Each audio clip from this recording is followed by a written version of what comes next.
Hello and welcome to this tutorial. It's aimed at new users to Rise of Nations. A lot of the tactics and tips and shortcuts and whatever will be pretty obvious to anybody who's played on sort of tough and beyond. So it really is aimed at giving a helping hand at the beginning. First of all, starting off on this map, there's a few tips that might prove helpful in the beginning. One is to find out, it's the bottom left hand corner, what the state of the world is, and that helps you focus on who to go after, what sort of resources they have, and most importantly who their allies are. By sort of looking through this and reading who's allied with who, you can generally plot a path across the world game to make life as easy as possible for yourself. Your overriding aim is to get near a capital within one step of it so you can take their entire territory. The second is to get those areas that are marked with the little brass monkeys with cannonballs, and in those you get a free army or an extra army, and you can use extra armies to sort of take vacant land by having as long as you've got more than 2 armies than the opposition has defending it, you can take that without taking a turn, which again will help you get more of the map. My own tactic really is to aim for capitals, get as close as you can to them before you declare war, and then take it. Or better still, a nearby neighbour.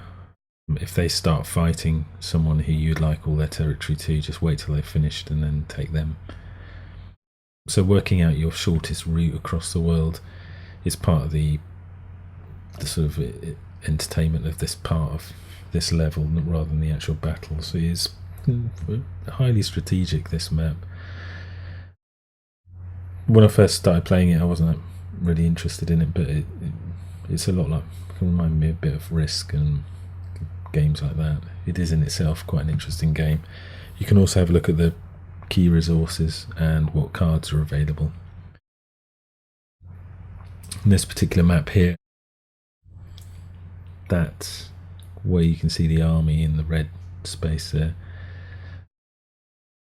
The card that you win from that is a World Wonder, and only if you take it individually, so it can belong to another nation, and if you don't take the capital but you just take that particular territory, you'll get that card again, which can prove well worth pursuing later in the game to get just that competitive edge.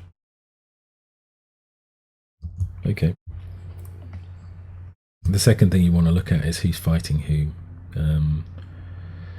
Again, pick people who are fighting each other. Don't fight them, they'll do all the fighting for you. Pick the easiest path through, or the most strategic, the smartest path across the world. Don't do it randomly.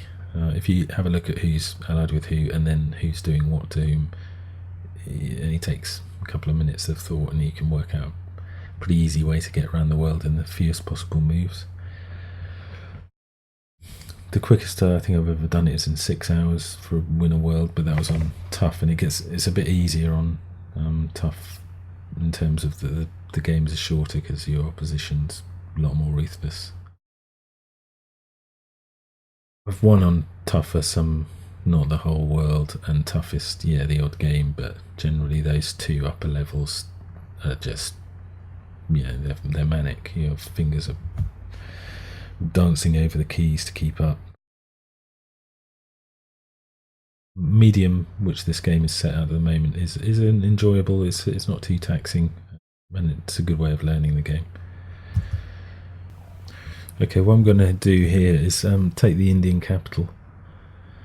They've got 1 defender and another army in support.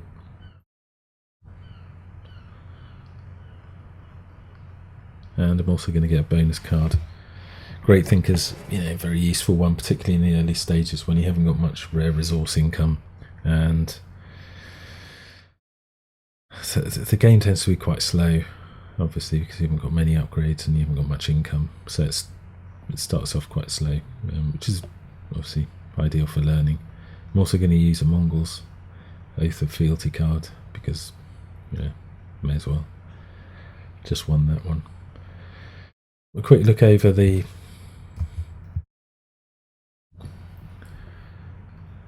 most important bits of information really is the top left hand corner, which is your resources and how many, what your cap is. And when you hit your cap, you're not earning anymore, so you need to upgrade your commerce cap, which will allow you to earn more of that resource.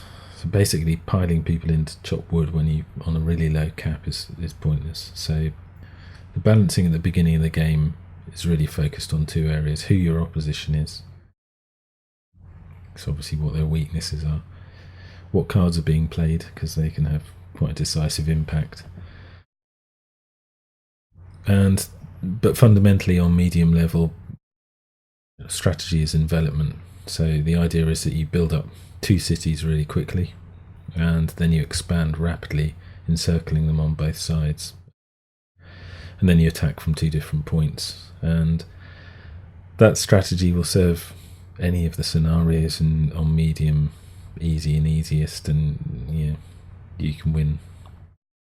It's really indefeatable. It doesn't work at all really on tough and beyond, but it's a really good strategy to stick to obviously stick with the game, and it's fairly straightforward to win using that approach because it's a solid tactic.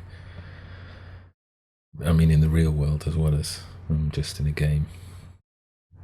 Cutting off the supply and then enveloping someone is a known tactic that produces good results.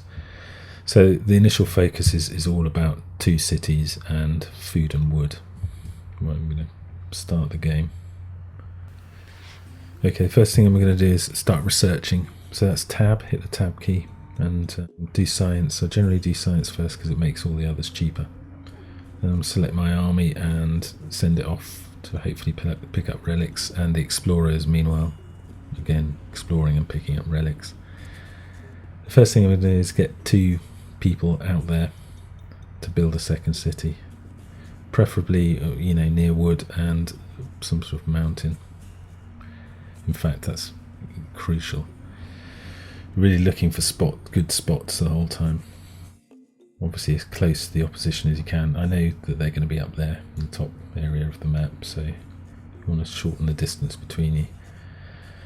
Okay, the first focus is all on farms, because every time you build a farm, although you use wood, you get food bonus of 20 back, which will help you buy more citizens, which will help you chop wood. So it's the right sequence. So with those first 2 cities you can build 10 farms, unless you're Egypt when you can build 14. But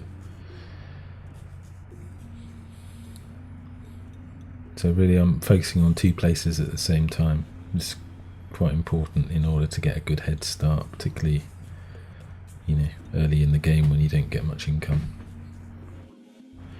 In the top right hand corner I'm quite near my cap of population, so I upgraded it there. Keeping an eye on all those caps is essential. Okay, I'm low on wood, I need more wood, so I'm going to build a second area for chopping. Pre-planning everything is really critical to getting a handle on the game, and the reason why I picked China as a good training one is that you can forget and catch up because you just build people instantly. It doesn't make much difference as you get more used to the game and more experience, because you're already pre-planning everything anyway. But at the beginning, when you're first starting out, that advantage of China is very useful, so you don't forget. Okay, I'm going to focus on other buildings now. First one I usually build is the Senate, because that'll build your leader. Your leader's got health benefits for your army and also commerce cap benefits. You can see my food is getting close to my commerce cap. It's just below it, up in the top left hand there. So now once you get second science level, you can build the lumber mill and the granary, which will make upgrading possible rather than just adding more units to something. You add those and get stacked benefits as time goes on. Ultimately, you probably need 15 or 16 workers on food, wood and metal, and the upgrades from those granaries and lumber mills and what have you will be enough to take you up to the maximum cap for that game. In the back of my mind, thinking that I need to get about 15 or 16 in order to get on top of everything.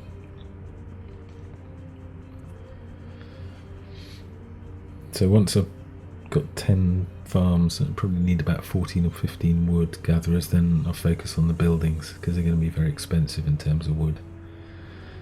So I've got them all built in that first city, and now I'm focusing on the second city.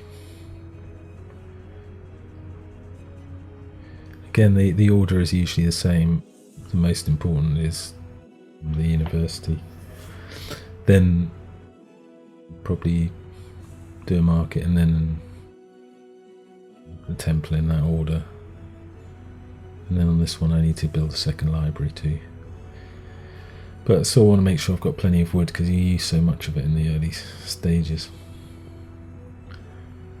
And always trying to get as close to those caps as I can. It doesn't matter so much about metal in the beginning. It's really an upgrade to a senator there in the Senate, and right click and then add him to that army. Once I've got these last few buildings down here, then focus will be on expansion. Be expansion on getting income, money, metal and knowledge, and those are the main focuses of the second part of the game. This is probably the first part. Second part is a rapid expansion and gaining the other resources, and the third is encirclement and combat. Roughly, obviously it varies on terrain, and you know, to be fair, one of the appeals of the game is that they're never really the same. They just follow a similar theme, but you always have slightly different games.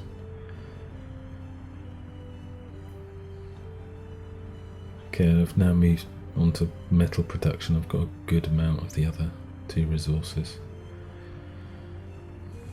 Again, you get a smelter down because obviously you're balancing the cost of that building versus assigning lots of people as the upgrades are far more efficient.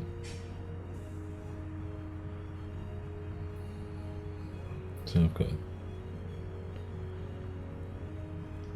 good resources now. Most of that is in hand. I'm going to keep my army up there in case they send a little raid in.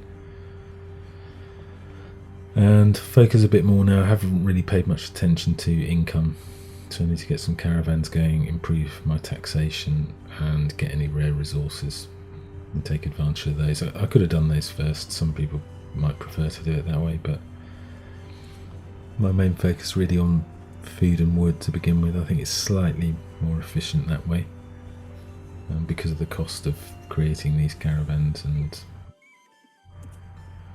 rare resource people, guys, whatever they are. Okay, I'm going to get my third city down. That's really important for income as well, because you're allowed 3 caravans, whereas with 2 cities you're only allowed 1. So you really need to get that money. The money will obviously is exchangeable as well at the market, so you can buy other and swap it for other resources, but it's your sort of your float. You can cover any other kind of resource with that money. You also need it to buy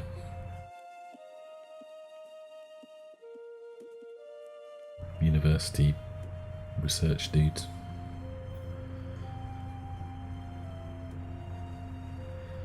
Okay, I'm building up here because it's early on and because it's China. They probably need about 15 people collecting food, maybe a bit more because it's so early in the game.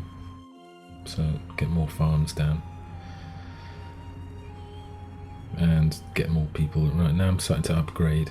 That's one of the focuses as well. So to do that you can hit the A and B buttons. A for the left hand window, B for the right hand. window, and then just press tab and you cycle through very quickly. I'd say a lot of the game is spent pressing tab, cycling through and upgrading. Not in the first sort of third of the game, first portion, but mostly in the second and third phases. So this isn't moving into the second phase, which is all about maximising income and encircling.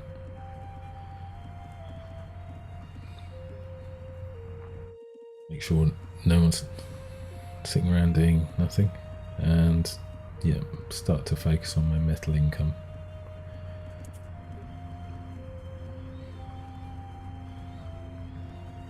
Yeah, I was a bit short on wood, so a few of these people standing around not doing anything.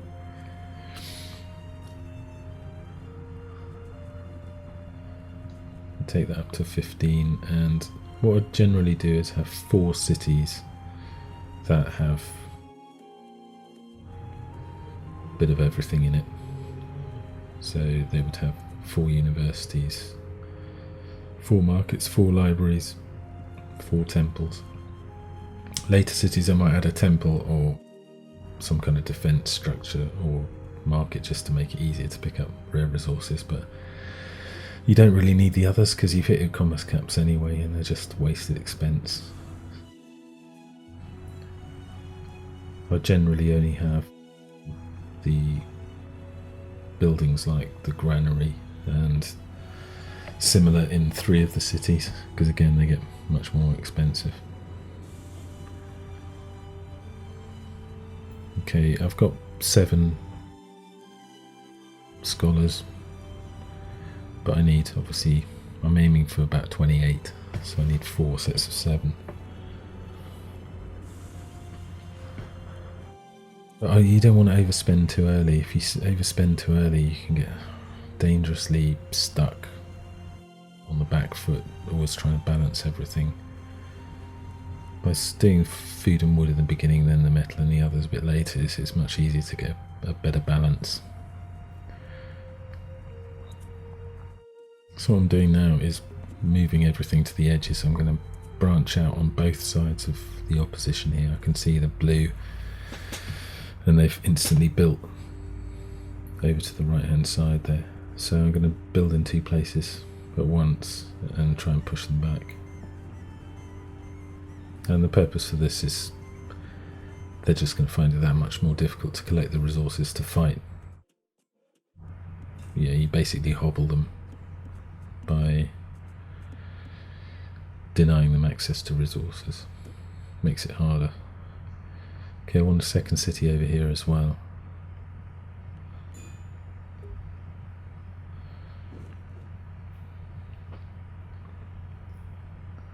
Probably not got enough food yet. Yep, have now. Okay, it's a good idea to always keep your army shadowing when you're up probing into their territory, because you're going to rub up against them at some stage. I've built my last university there, and if I was Bantu or someone with a big population cap, I might have 5 universities or more, but it's just a bit of it. The benefit you get from it isn't enough to justify the cost. Okay, I'm starting to upgrade now. Because I needed a certain amount of people for the end, you generally need about 15 or so on each. I prefer to hold off the upgrades until I've got some kind of surplus, and then I can spend much more quickly.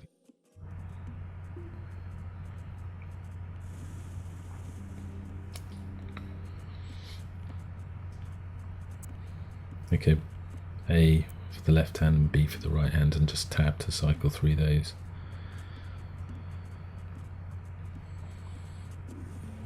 Okay, they've put a lone catapult attacking my city. Is a bit pointless doing that, particularly when you've got citizens. They're not tough citizens, but they can certainly take out siege weapons quite easily. On this stage of the game, they're only armed with pitchforks and whatever. There's a few more of them, so perhaps I won't go head to head on this stage. At this stage you want to garrison in your bigger cities. They're quite hard to take unless you're using siege, so one of the reasons why you push them into the territory using your cities is that they're hard to take. They're good points to defend with, and if you entrench your troops,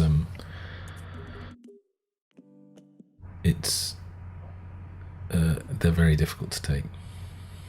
I always put keeps or defences like that behind the city on the opposite side to the attack. What they tend to do is then attack your city, and that can continue to defend, and they'll only get that at a later stage. It's just more efficient. Again, by building temples you increase the border effects of the city, so you're always pushing them back, and that upgrade I just did there also will push the borders back, making it harder and harder for them to collect resources.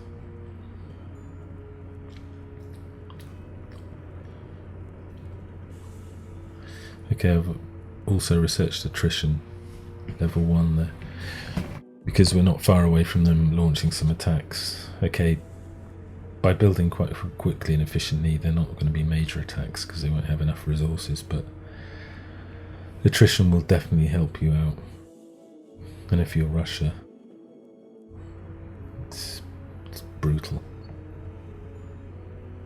Okay, I'm going to build a couple of castles right at the tops of the edges of their empire, and this will just pin them in completely. You need a certain amount of defensive troops. Again, I do it's roughly the same tactic. I go for scientific research first because it makes the others cheaper, and obviously focus on, every time I hit my commerce cap, researching an upgrade so that I can get more income. Okay, I've got a few attacks going on, but nothing too serious. It's better to not do, I mean in this case, and just move those people out of the way and get them in a castle. And obviously face your enemies head on, because your weaker troops are at the back. If you use the mouse wheel, and it can change the defensive formation, which I use a lot.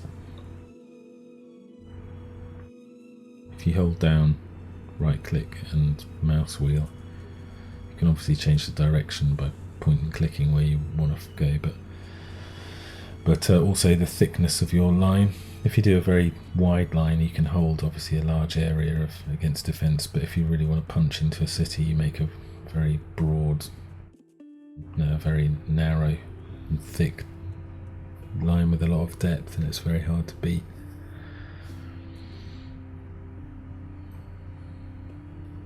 Okay, so I've continued that approach of I've now encircled their empire, but I can still get quite a lot more income, and I'm going to need it. As soon as you start adding troops, it gets expensive, so they're attacking the city, and it's a reasonable force, but by garrisoning a few people and clicking the city, you can direct their fire. First I've done it at that supply wagon, and now at their leader. As soon as that happens, they'll face attrition damage, and that should kill that attack off. I could spend a lot of my time and effort trying to fight it, but one of the keys to the game is to focus on the fights you should be trying to win, and not get wrapped up in irrelevant stuff like this.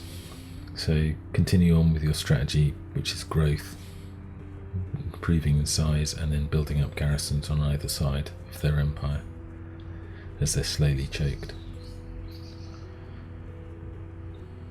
So by adding garrison troops, the firepower of that city is much greater.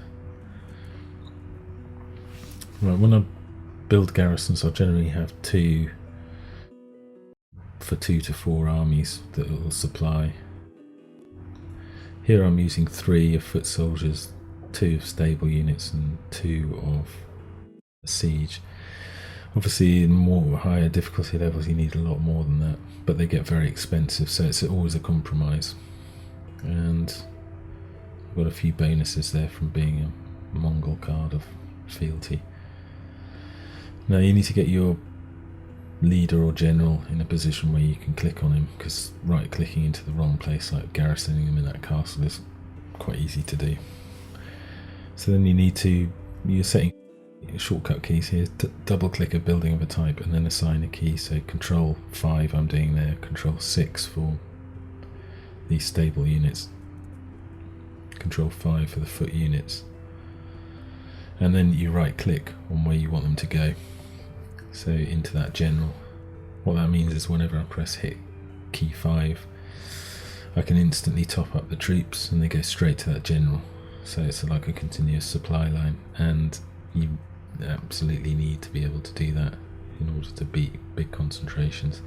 These key 7 for siege of first army, so 5, 6 and 7, and that army is number 1. There's obviously you've only got 10 numbers, but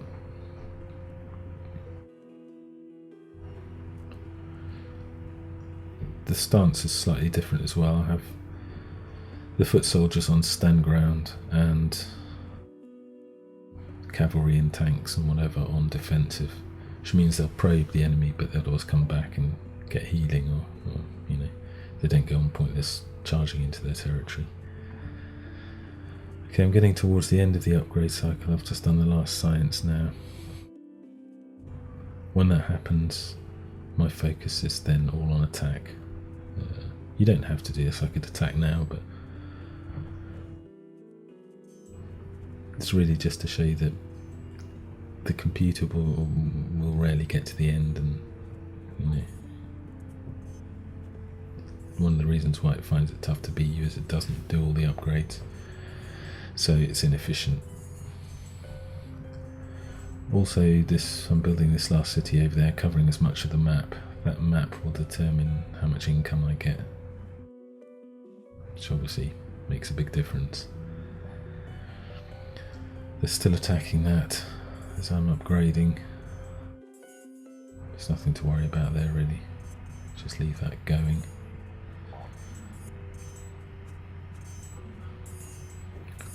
You don't need to build all your cities, but it's slightly better. You get a bonus of 10 food and 10 timber for every city that you build, so you may as well build them all, because you're limited to 8, or you can get bonuses like pyramids to get 9, and then Bantu get an extra, so you can get 10 with them, and pyramids.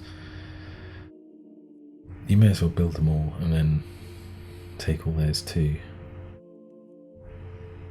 because you will maximise your income that way. Okay, this little battle for the city is obviously it's not in any danger, but it is keeping them busy while I'm increasing the border sizes and basically crushing them into the corner. Okay, that's again an attack that's not really going to do any damage, so I'll just leave that.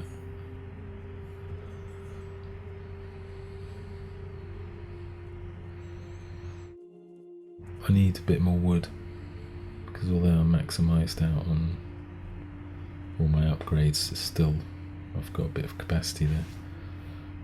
Get a few more people building wood, or collecting rather. I've got one more upgrade for my, yep, there it is, steel. That should be enough to maximise that. Could get a few more scholars as well, speed things up a bit.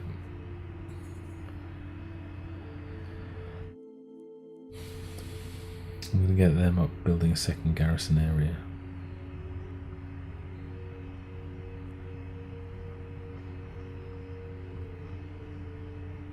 And just add some more, again, hotkeys. Research my maximum income tax, so I should be pretty much maximising everything very shortly. Then at that point you may as well attack, because just kind of wasting time. You don't, like I said, you don't have to do this. It's really in the interest of completion, and to say that the more you upgrade, the easier it is for you and the harder it is for your opposition.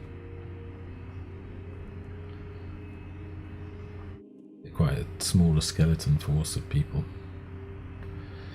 particularly in later stages where you can cut down your number of workers because your upgrades will exceed your income. So you can have like 10 people on food, 12 on chopping. But again, that's dependent on who you are and what you have in your territory. But it's very early stages, so you need quite a lot of workers. Okay, so my second garrison, again I'll leave numbers 1 to 10. You can do higher numbers, but I think once you get to putting double digits, it's not very quick. So on this, I used that as army to, I don't know, double click. I'm just getting rid of these citizens. So that'll be control 0 for the siege, control 9 for the stables, control 8 for the troops, and then right click from each of those clusters into that general, and they'll supply all their troops to him.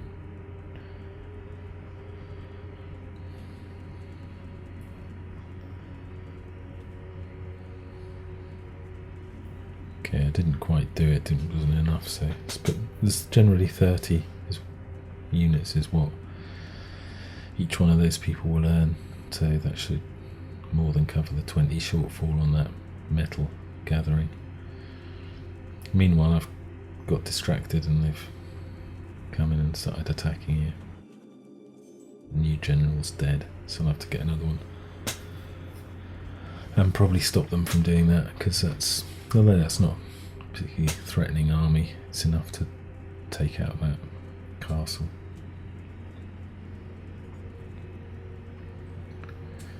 Meanwhile, as soon as they're focusing on that concentration over there, I should send these guys in and start doing something over this side, and then I'll have to split their forces. What I've done there is press the hotkey for forced march, which I tend to do when attacking. It's just a free way of setting up much more quickly, and you can generally take a building down before they've even got to it. Okay, I'm reassigning all those buildings to this general now. We'll see, rename him Army Number 2. And that's right clicking from the cluster. So 0, 9.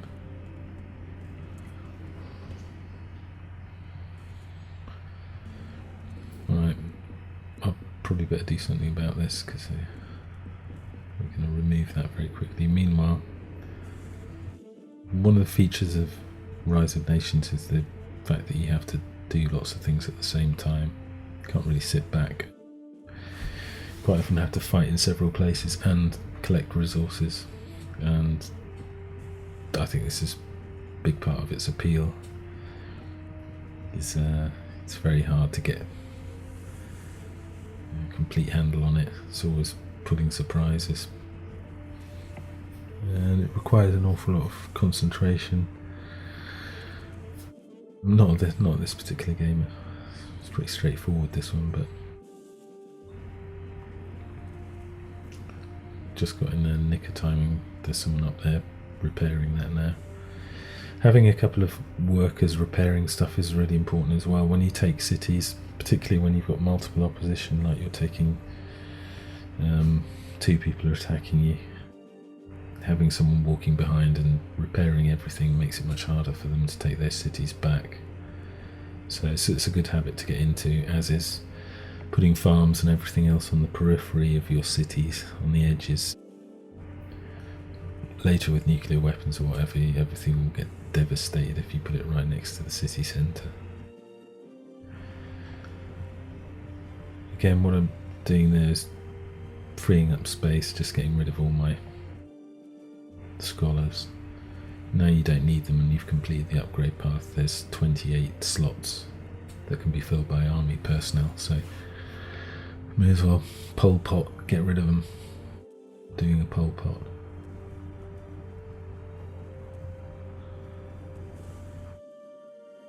Again, just speed them in there. You can deploy in about twice the time. Get those catapults down, which are usually very slow. Meanwhile, this army is a bit more substantial now, and may as well move in for the final kill. I'd say the end of the second phase of the game is when you've maximised your income or as much as you need. Again, at that point you're not fighting militarily, you're kind of you're acting as a sponge, you're soaking up whatever they send in your direction when you build up enough forces, and I'd say that was true at all levels of the game. You just approach it in different ways later on.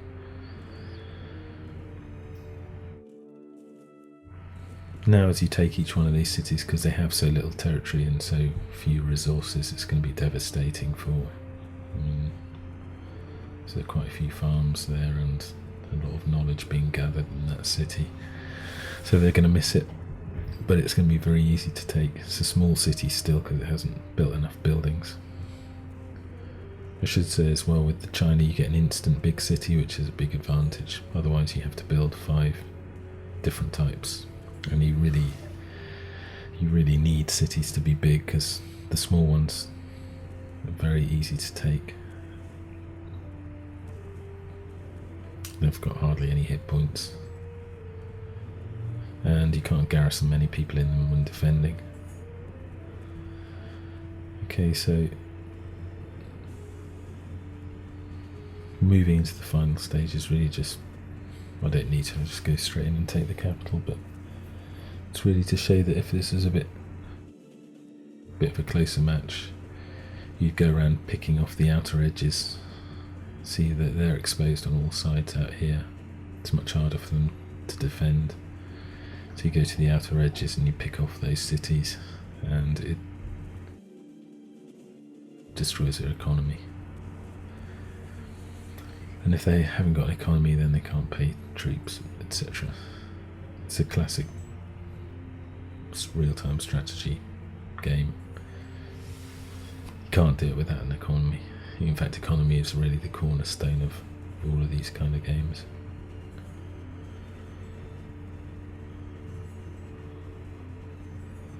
Again, running them in as quickly as possible on forced march.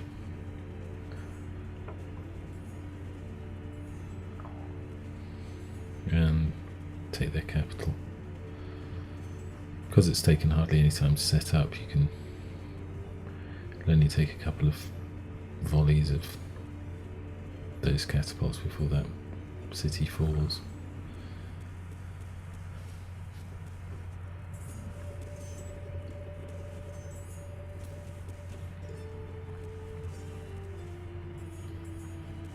That's it. In the interests of completion, may as well just get rid of everyone, snuff out their nation. Just again, like I say, you just hang around here. If it's a tougher setting, you'd probably just hold tight and hold on, but it's not, so I'll just wipe them out. So in situations like this, if I want to hold the capital, I'd move the second army up into position to hold it, and then move the first one on. Generally, because they've got healing properties, I've gone for democracy. Yeah, I use the other type of government as well from time to time, but generally the healing powers and the upgrades and the whatever is just slightly better. I would assume because it was a game that was built by capitalism, and consequently it's a slightly better system.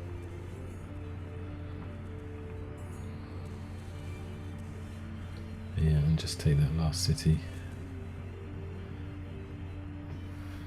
Okay, I've won the card and taken that. So that's how to, well, really the sort of tactic can be applied to any of the scenarios, the world game, well, rather than scenarios, the larger games from the Napoleonic Wars to Alexander and whatever.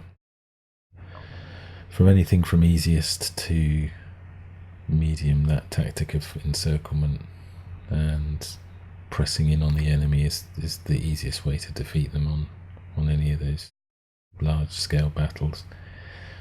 Obviously it doesn't work beyond that, you have to use a slightly different tactic, but if you can get that far, you work that out for yourself anyway. I hope that's prove useful in some way. There's an awful lot of information to relay in the game, but I think by applying those tactics, step 1, just focusing on 2 cities to build up a very quick economy. Step 2, maximise that economy and having enough of a defence to keep everyone at bay. And step 3, the sucker punch, move in and press home from two-pronged attacks, will allow you to win at medium level on any of those games. I'm not saying really easily, but quite easily. Definitely learn all the hotkeys. Start by doing 1 or 2, E for temple, whatever, N for market, and it doesn't take very long. And obviously cycling through the upgrades with a tab button is essential to getting the right sort of speed in order to take them. But it's a game I've enjoyed playing for a long time. I hope that's useful for some people, and I might do some others later on. Thanks for watching.